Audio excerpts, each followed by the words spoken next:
নমস্কার বন্ধুরা, কেমন আছেন সবাই? আমি বেশ ভালো আছি। তো আজ আমি আপনাদের জন্য মিষ্টি ঝরঝরে ফ্রাইড রাইসের রেসিপি নিয়ে চলে এসেছি।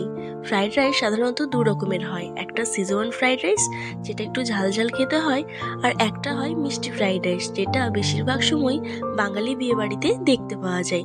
এটা কিন্তু মাংসের সাথে খেতে দারুণ লাগে। তো চলুন রেসিপিটি দেখে নেওয়া যাক।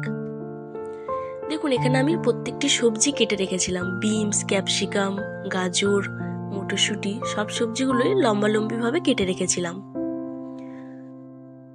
তারপর গরম তেলের মধ্যে এক এক করে সবজিগুলো আমি ভাজতে থাকলাম।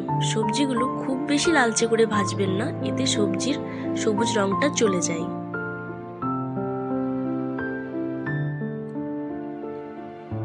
এখানে আমি ইয়েলো বেল পেপারও দিয়েছিলাম, কিন্তু সেটা ভিডিওতে অ্যাড করতে ভুলে গেছিলাম।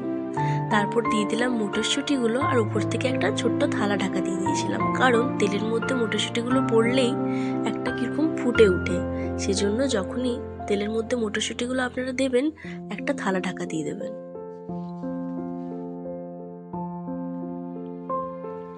এরপর এখানে আমি বাসমতি রাইস নিয়ে নিয়েছিলাম দাওয়াতের, এবং জল দিয়ে মোটামুটি আধ ঘন্টা ভিজিয়ে রাখলাম।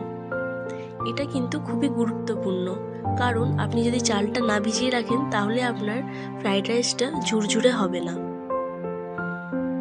তারপর একটা জামে জল নিয়ে পরিমাণ মতো লবণ দিয়ে দিলাম, কয়েকটা গোলকি দিয়ে দিলাম, আর কয়েকটা গোটা গরম মশলা দিয়ে দিলাম, 1 চামচের মতো সাদা তেল দিয়ে দিলাম। এতে চালটার একটা আলাদাই ফ্লেভার আসে। তারপর চালটা দিয়ে মোটামুটি এখানে আমি 80%-এর মতন সেদ্ধ হতে দেবো। মোটামুটি দেখুন আমার সেদ্ধ হয়ে এসছে। এরপর এটাকে আমি ভালো করে মাঠটাকে ঝরিয়ে ফ্যানের তলায় রেখে দেবো। তারপর একটা কড়াইয়ের মধ্যে ঘি দিয়ে, মোটামুটি আমি 3 চামচ ঘি দিয়েছিলাম, এবং কাজু কিশমিশগুলো হালকা করে লালচে করে ভেজে নেব। তারপর উপর থেকে আমি সেদ্ধ চালটা, যেটা 80% সেদ্ধ হয়েছিল, সেটাও দিয়ে দিলাম, এবং ওপর থেকে প্রত্যেকটি সবজি, ভেজে রাখা সবজিগুলো দিয়ে দিলাম। তারপর ভালো করে সবজিগুলো চালের সাথে আমি মিশিয়ে নেব।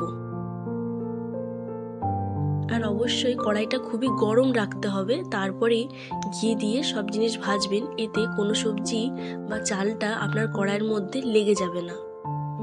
তারপর 1 কাপ চিনিকে ভালো করে গুঁড়ো করে আমি দিয়ে দিলাম, আবার ভালোভাবে মিশিয়ে নিলাম। আপনারা মিষ্টিটা নিজেদের স্বাদ অনুযায়ী দেবেন, কে কতটা মিষ্টি খেতে ভালোবাসে। তারপর আবার ভালো করে সব সবজির সাথে ভালোভাবে মেশাতে থাকলাম। দেখুন কি সুন্দর আমার ফ্রাইড রাইসটা পুরো ঝুরঝুরে হয়েছে না?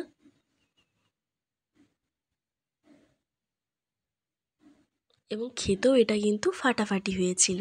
তাই আমার এই ভিডিওটা ভালো লাগলে লাইক, কমেন্ট